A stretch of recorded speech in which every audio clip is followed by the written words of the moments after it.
안녕하세요. 닥터 꼬집입니다. 저희 병원은 치아 크랙 때문에 치아가 금이 가서 발치 진단을 받고 오시는 분들이 굉장히 많으신데 그 환자분들이 대부분의 찾아보고 오시는 거니까 이제 치아가 금이 가 있어서 쪼개져 있으면 뽑고 임플란트를 해야 된다는 건 알고 있는데 과연 이 치아도 그런 케이스에 해당하냐는 거를 확인하고 싶어서 오시는 분들이 굉장히 많으신 것 같아요. 그만큼 똑똑해지신 거죠. 위에서 봤을 때 내가 봐도 저기는 진짜 금 간 게 보이는데 이거 뽑아야 되나? 이런 생각이 드는 거고 치과 의사들도 이제 환자들도 금 간 거는 뽑아야 된다. 이게 이제 자명한 현실이니까 자꾸 금 간 거를 근거로 갖다 쓰시는 분들이 굉장히 더 늘어나는 것 같아요. 근데 일반인인 환자들 입장에서는 치과 의사가 금이 가 있는 것 같다고 하니까 뽑고 임플란트 해야 되겠네 이런 생각을 하신단 말이에요. 그래서 이번 케이스 같은 경우에는 금 가 있는 건 동일한 상황인 것 같은데 한쪽은 치아를 살려서 완성을 해드렸고 한쪽은 결국에 뽑을 수밖에 없어요. 동일한 환자한테도 이런 상황이 나타나는데 한번 꼬집어 보도록 하겠습니다. 이 환자분 같은 경우에도 치아가 금이 가 있으면 크랙이 가 있으면 발치 임플란트를 무조건 해야 되나요? 라고 이렇게 오셨는데 이 환자분 같은 경우에는 지금 이쪽도 문제가 있고 이쪽도 문제가 있었어요. 이쪽 같은 경우에도 이미 잇몸에 염증이 잡혀 있는 상태여서 재치료가 필요한 상태였고 이쪽 같은 경우에는 다른 곳에서 이미 치료를 했는데 치료가 힘들어서 의뢰서를 받고 이제 뭐 미세현미경이 있는 곳에 가시던지 아니면 대학병원에 가세요 라고 이제 하신 거예요.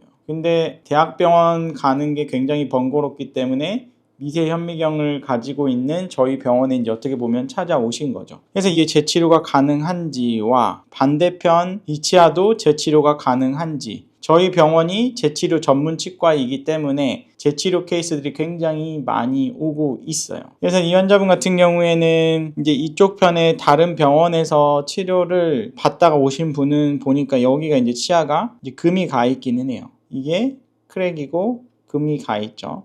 현미경상에서 보면 이 금 가 있는 게 더 자세히 보이는데 이 금이 치관부에 한정이 된 금은 상관이 없는 거예요.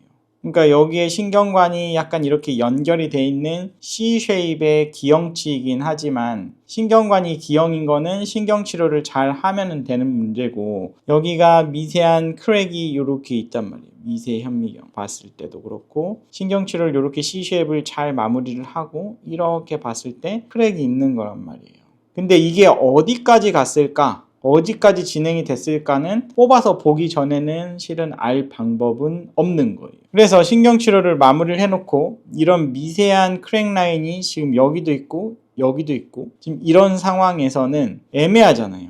이럴 때는 임시치아로 한번 기다리는 거예요. 임시치아로 한 달에서 3달 정도 씹어보는 거죠. 그렇게 했을 때 특별한 문제가 증상 발현이 안 되는 경우에는 뿌리 쪽으로 크랙이 진행이 안 됐다고 판단을 해서 크라운으로 넘어가는 거죠. 어쨌든 이 환자분 같은 경우에는 증상이 없어서 크라운을 씌워서 재치료 성공을 했죠. 이제 반대편을 해야 되겠죠. 반대편 이 크라운 사이너스 트랙이 있어요. 이제 여기를 갖다가 치료를 해야 되는데 이걸 벗겨내니까 아말감 코어가 되어 있네요. 아말감 코어를 다 드러내야 되겠죠. 모든 재료를 다 드러내는 거예요. 자, 드러냈더니 여기 금 가 있는 거 보이세요? 여기에 다 지저분하죠. 이 금 가 있는 게 심상치가 않아요. 좀 크랙 라인이 깊게 되어 있는데 이쪽 뒤에서 피고름도 올라오네요. 근데 일단은 살리는 치료를 하는 거예요. 여기가 C-쉐입이고 기형치지만 신경관을 다 찾아서 원칙적인 치료를 하는데 이 금 가 있는 게 불안하네요. 자, 그럴 때 사이너스 트랙이 안 없어져요. 잘. 원래는 경과가 좋으신 분들 같은 경우에는 여기에 치료를 하고 고름 길이 자동으로 없어져요.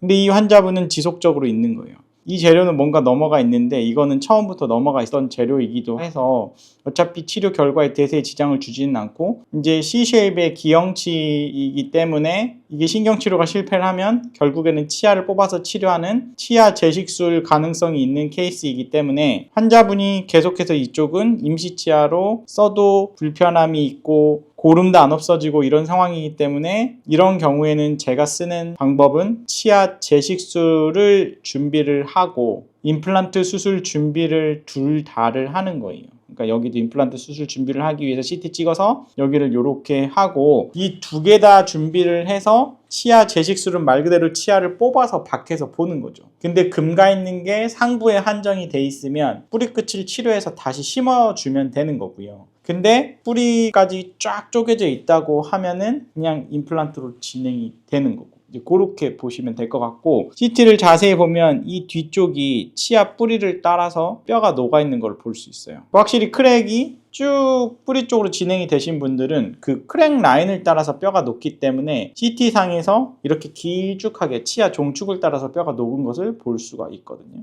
그래서 발치에서 실제 치아를 하려고 염색을 했더니 이 부분 치아가 크랙이 있는 거예요. 이렇게 쪼개지고 있기 때문에 계속 증상이 말썽을 부렸던 거라 이거는 발치 즉시 임플란트를 시행할 수밖에 없었고, 이 부분의 염증을 다 제거하고, 발치 즉시 임플란트의 중요한 점은 염증 제거가 완벽히 돼야 돼요. 염증이 있는 데다 여기다 임플란트를 심는 것 자체가 말이 안 되잖아요. 염증 제거하고 남아있는 뼈에다가 임플란트 고정력을 얻을 수 있어야 돼요. 고정력. 임플란트 고정력이 안 얻어졌다 그러면 임플란트 심으면 안 돼요. 뭐 뼈이식만 하든가 뭐 그런 식으로 천천히 진행하는 게 맞다. 하지만 강력한 고정력을 얻을 수 있는 테크닉이 있는 치과의사를 만나시면 발치 즉시 임플란트가 충분히 가능하고, 이렇게 뼈이식을 하고 덮어주는 작업을 해 놓으면 이제 완성이 된 거죠. 이런 식으로 덮어주고 이제 부착 지연을 유지하기 위해서 일부러 여기를 벌려서 이런 식으로 꿰매 놓는 거죠. 그래서 임플란트를 발치 즉시 임플란트로 잘 해놨더니 잇몸이 잘 치유가 되고 위쪽에 이제 보철물만 하면 되는 상황인 거죠. 그래서 치아 한 개는 크랙이 있었지만 재신경 치료를 통해서 세이브를 했고, 치아 하나는 여기 재료가 이미 넘어가 있죠. 이제 넘어가도 대세에 지장을 주지는 않으니까 너무 걱정 안 하셔도 되고, 이런 것들은 치아 재식술이나 그런 과정에서 제거를 충분히 할 수 있다. 그리고 크랙 때문에 치아 뿌리 끝까지 쪼개진 치아는 어쩔 수 없이 임플란트를 과감히 했다. 이렇게 정리를 할 수가 있겠습니다. 그래서 크랙이 있으면 무조건 뽑았나요? 아니죠.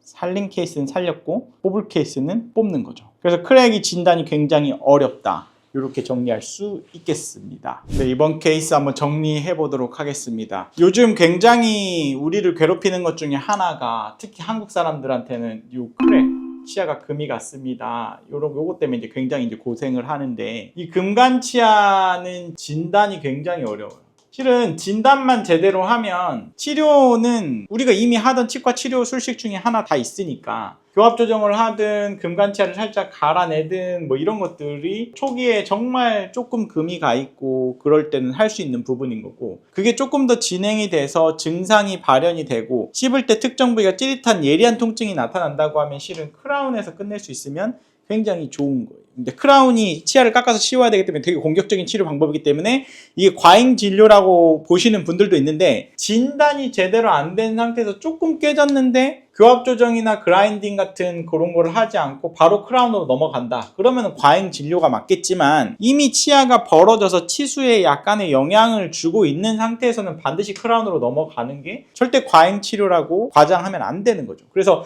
크라운 치료를 해야 되는데 이제 그 단계를 넘어서서 증상이 발현이 너무 극심하게 되신 분들은 어쩔 수 없이 신경치료 한 다음에 크라운을 해야 되는 이 순간까지 가야 되는 거고, 치아 뿌리 쪽까지 이미 간 경우는 발치유 임플란트로 가야 되는 거예요. 치아가 이렇게 아까 어금니가 이렇게 있었죠. 크랙이 이 위쪽 상부에서 진행이 돼서 이렇게 있는 거를 발치를 했나요? 이런 것들은 발치를 안 했다고요. 근데 이 크랙이 점점 진행이 돼서 이 치아 뿌리 쪽을 이렇게 이미 대나무처럼 쪼개진 수직 치근 파절이 일어난 치아를 살릴 수 있는 방법은 현재까지 없는 거예요. 그래서 그런 경우들은 과감하게 발치로 가는 거죠. 하지만 상부에 있는 크랙이 조금 깊어 보인다고 해서 제가 발치로 갔나요? 아니죠. 신경치료를 하고 경과 관찰을 해서 크라운 치료로 충분히 쓸 수가 있다. 그러니까 위쪽에서 보이는 크랙 라인이 비슷해 보이지만 그게 뿌리까지 갔느냐 안 갔느냐는 굉장히 진단하는 게 어렵습니다. 그래서 크랙 치료는 제대로 치료받는 게 어렵습니다. 환자분들이 그거를 갖다가 치아를 살리는 쪽으로 자꾸 가려는 선생님을 만나시면 아무래도 앞단에 있는 치료들을 더 하려고 노력을 할 것이고, 아예 뽑고 임플란트 하는 게 제일 편하지, 이런 마인드를 갖고 계시는 분들은 뒷단에 있는 치료를 자꾸 하려고 할 거예요. 그래서